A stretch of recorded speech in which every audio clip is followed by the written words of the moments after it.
Waalaikumsalam warahmatullahi wabarakatuh. Selamat datang di podcast kami di sini berdua. Saya Liana Arafa sebagai host Dan saya Cindy Salsabila sebagai narasumber. mau sedikit membahas tentang dakwah Nabi secara individu ya guys ya. Mari langsung saja kita mulai dengan pertanyaan pertama. Baik, di sini kan kita akan membahas tentang dakwah Nabi secara individu ya. Bisa jelaskan mengapa Rasulullah itu memulai dakwahnya secara individu, bukan secara terbuka? Dulu itu awalnya Nabi Muhammad itu diangkat menjadi nabi itu sekitar tahun 610 Masehi. Nah, pada tahun itu tuh masyarakat Mekah itu masih menganut paham jahiliyah gitu. Mereka itu masih suka perang, terus menyembah berhala, terus kesenjangan tentang moral, tentang akhlak gitu. Nah, jadi kalau misal Nabi Muhammad itu berdakwah secara terang-terangan, nggak secara individu, di sana itu akan menimbulkan konflik yang besar. Kayak ya mereka itu masih kolot gitu mikirnya. Jadi kak, kenapa seperti itu? Jadi Allah itu mengutus Nabi Muhammad untuk berdakwah secara individu. Wah, sangat menarik ya. Dan di situ kan Nabi memulai dakwahnya secara individu. Dan di situ siapa sih yang pertama kali menerima dakwah Nabi tersebut? Untuk yang pertama kali menerima dakwah individu dari Nabi itu istri beliau sendiri, yaitu Khadijah binti Khuwailid.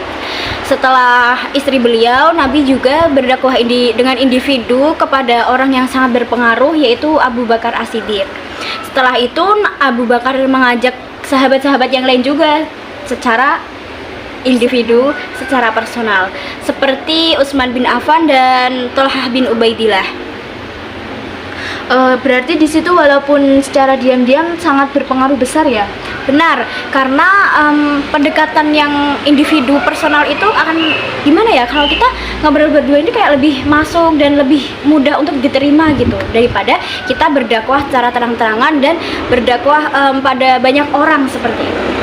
Lalu apa pembelajaran yang bisa kita ambil dari kisah tersebut untuk kita yang ingin berdakwah di masa sekarang? Banyak sebenarnya, tapi ada 3 poin penting di sini yang bisa kita ambil untuk kehidupan kita sehari-hari, untuk kita berdakwah di masa kini.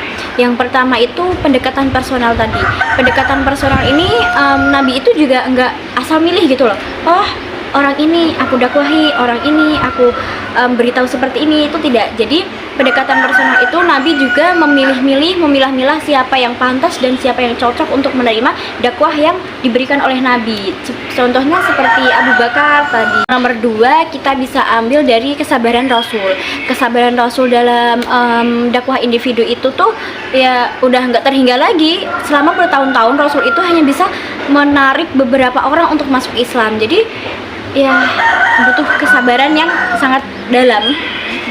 Yang ketiga itu adalah kekuatan keteladanan Rasulullah. Jadi di situ itu Rasul itu tidak hanya menyampaikan wahyu, tidak hanya berdakwah, tapi Rasul itu juga mengajarkan ajaran-ajaran yang ada dalam wahyu tersebut. Seperti itu. Allah ya. Jadi di situ kita bisa memulai dari yang kecil, bahkan dari lingkungan terdekat ya. Iya benar. Kita bisa menggunakan metode Rasulullah tadi untuk kita berdakwah di zaman sekarang, zaman yang sudah seperti. Terima kasih untuk penjelasan yang sangat mencerahkan ini ya. Semoga kita bisa meneladani semangat dakwah Nabi Muhammad dalam kehidupan sehari-hari. Terima kasih untuk penjelasan yang sangat mencerahkan ini ya. Semoga kita bisa meneladani semangat dakwah Nabi Muhammad dalam kehidupan sehari-hari. Amin. Demikian podcast kita kali ini. Sampai jumpa kembali. Wassalamualaikum warahmatullahi wabarakatuh.